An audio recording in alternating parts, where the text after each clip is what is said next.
네, 이어서 증권 시장에 대해서 도움 말씀 들어보겠습니다. 긴급 진단, 오늘 이 시간은 NH투자증권의 나정환 연구위원입니다. 안녕하십니까?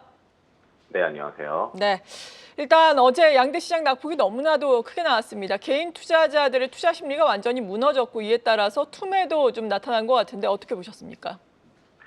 네, 맞습니다. 어제 같은 경우 뭐 잘 아시겠지만 대통령 탄핵안 정족수 부족으로 부결된 이후에 정치 불확실성이 지속될 수 있다는 우려, 이게 첫 번째로 하락 요인으로 작용을 했고요. 이와 더불어서 국내 기업의 4분기 빅베스 가능성, 이에 따라서 25년도 기업 이익 전망치가 좀 하향 조정될 수 있다는 우려, 이런 점들도 계속 좀 반영이 되면서 주가 하락으로 이어졌다라고 보시면 될 것 같습니다. 뭐 코스피 같은 경우에는 어제 같은 경우에는 이제 개인 투자자들이 많이 순매도를 보였고요. 외국인 투자자는 사실 계엄령 사태 이후 지난주 3일 동안 거의 일간으로 뭐 2천억, 3천억 이렇게 순매도를 보이면서 거의 1조 원 가량 순매도를 보였는데, 어제 같은 경우 조금 한 천억 원 정도 순매수를 코스피 시장에서 하는 모습을 보였습니다. 아무래도 외국인 투자자 같은 경우에는 지난 9월 이후에 트럼프 대통령 당선 가능성이 높아지면서 관세 우려라든지 아니면은 한국의 반도체 HBM 모멘텀이 조금씩 둔화되는 점, 이런 점을 고려해서 한국 시장을 많이 비워낸 그런 상황입니다.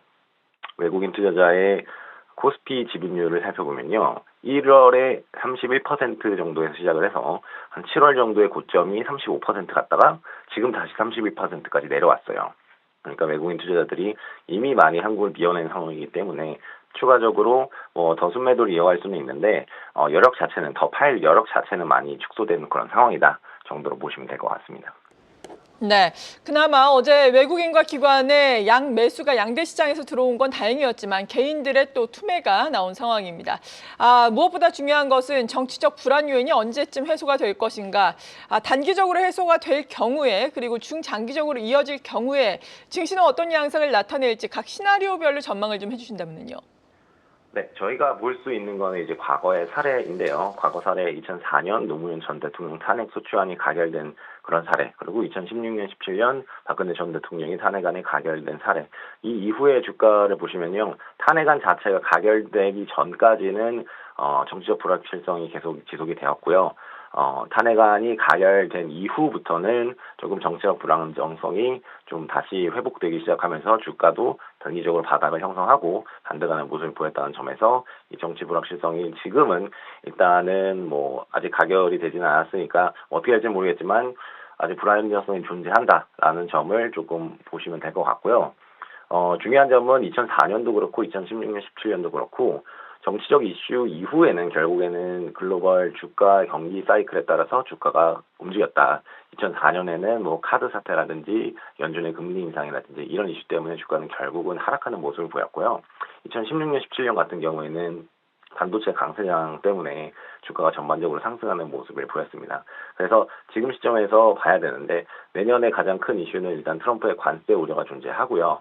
연말에는 또 FMC가 있고, 연말에 또 미국의 임시 예산안 마감일이 12월 20일에 있고, 1월 1일까지 미국의 부채 한도 마감일이 또 있습니다. 그래서 이런 중요한 이벤트들이 산재하고 있기 때문에 조금 여기에 대해서는 경계적으로 갖고 좀 매매를 하셔야 된다라고 생각하고 있습니다.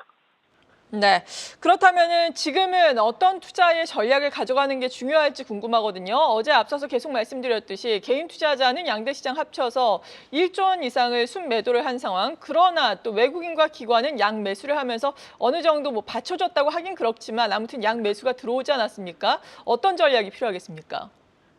네, 맞습니다. 그래도 외국인하고 어제 그 기관, 특히 연기금 쪽에서 매수 자금이 좀 들어오면서 지수를 그래도 어느 정도 이렇게 좀 받쳐주는 모습을 보였다 정도로 생각을 하고요. 그래도 여전히 앞서 말씀드린 것처럼 FOMC에서 금리 인하는 할 수 있겠지만 내년도 점도표를 통해서 금리 인하 폭 자체는 줄어들 수 있을 가능성, 이런 점이 존재하고요. 미국의 그 임시 예산이라든지 부채 한도라든지 이런 이슈가 좀 산재하고 있기 때문에 여기에 대한 경계감은 좀 연말 연초까지는 가져와야 된다라고 생각을 하고 있습니다. 그래서 조금 보수적인 관점을 조금 유지할 필요는 있어 보인다라고 생각을 합니다.